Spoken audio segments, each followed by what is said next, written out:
O Sheikh Munir é uma das figuras mais dignas da comunidade portuguesa, não é da islâmica.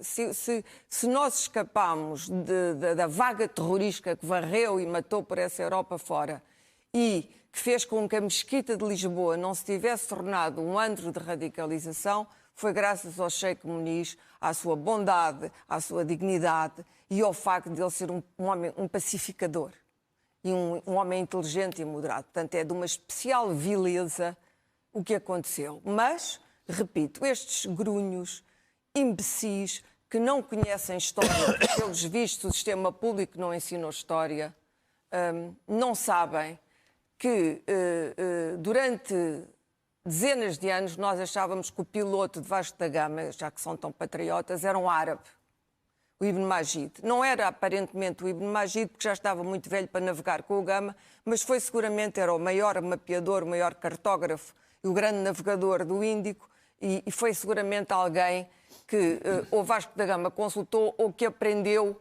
através dele. De qualquer das maneiras, o piloto de Vasco da Gama era um Gujarati, era um indiano do Gujarat. Portanto, estes patriotas que acham que nós não temos nada a ver com estas comunidades não sabem a história de Portugal. Não sabem o que é a África do Índico.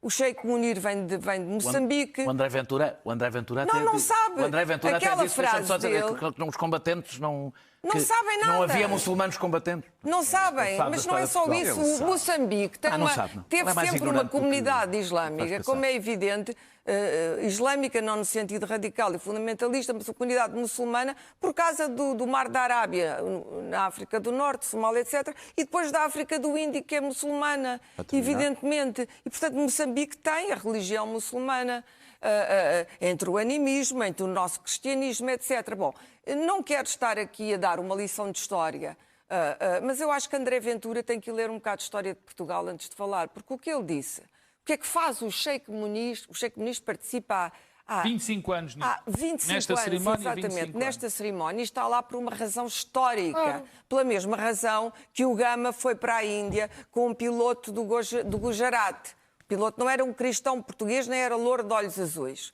Portanto, é bom, antes de nós começarmos a dizer estas coisas, saber que isto é uma humilhação, um chefe político que se afigura como patriota e não sabe história de Portugal, é um idiota, não é um patriota. Ponto 2. Ponto 3. Os neonazis. Desinibição social em relação ao racismo e à xenofobia no espaço público atualmente. Era algo que estava num circuito fechado das redes sociais.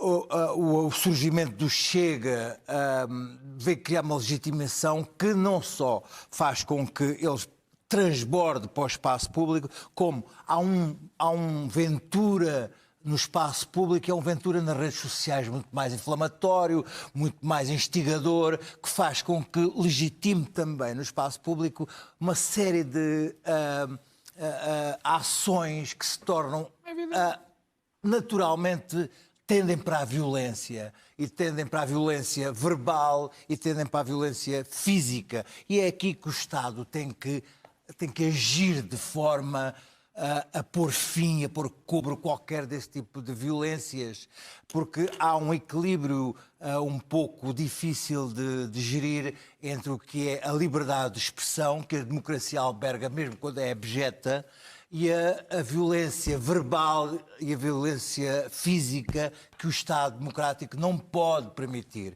Estas são equilíbrios que se têm que gerir. E o Estado tem que agir imediatamente e tem que proteger, porque há, neste momento, um clima que se está a instalar de um certo medo que os cidadãos não radicalizados começam a sentir na sua vida. Distribuir pessoas que fazem o bem, pessoas humanitários. As pessoas do Porto. Que fazem o bem, sentem-se agora intimidadas em estar a distribuir alimentos à noite. Eu acho que estamos a chegar a um ponto de loucura. Em relação ao Dr. Ventura e à sua ignorância, que eu acho que pode ser deliberada ou assumida, eu quero trazer-lhe aqui uma pessoa que eu conheci, que se chama Assoumane Camara. Eu conheci, entrevistei-o em 2014 na Guiné. os nacionalistas, pelo menos, têm que ser cultos para poderem falar da história nem que seja de uma forma revisionista. Não, podem ser nacionalistas, podem saber história, podem saber história para ter que... Nem que seja para manipulá-la, mas precisamos... Este homem era um comando guineense que lutou por Portugal. E era dos comandos. E era muçulmano. Portanto, quando foi a independência, teve que fugir para a Guiné-Conakry, porque houve como tinha lutado pelos portugueses, houve uma purga desta gente, porque foram abandonados, houve uma purga desta gente pelos serviços do Nino Vieira, foram atirados vivos aos jacarés. Uma série deles, foram milhares mortos. E este homem, em 2014, ainda tinha uma fotografia dos comandos portugueses. Dizia-se português, enfim, dizia-se comando, recitava o Mama Suma dos comandos e era muçulmano. Portanto, Ventura conseguiu insultar este homem. E como é que os antigos combatentes que estavam presentes naquela cerimónia, os comandos que estavam presentes naquela cerimónia, que combateram ao lado deste homem. Este homem fazia as operações especiais do lado do Senegal, nos sítios mais perigosos, e aceitaram que este homem fosse insultado. É por isso que os antigos combatentes que estiveram no 10 de junho permitiram que este homem fosse insultado por Ventura e permitiram que um tipo como o Ventura voltasse a insultar o seu camarada. E ninguém o criticou e ninguém o criticou. Como é que os seis combatentes permitem que este homem fosse insultado desta maneira? É aviltante. Assoumane Camara, comando português. Eu acho que isto é permitir a violência sobre a memória, que é uma coisa que eu acho que permitem que o Ventura faça de uma forma abjeta. Daniel. Por ser ignorante.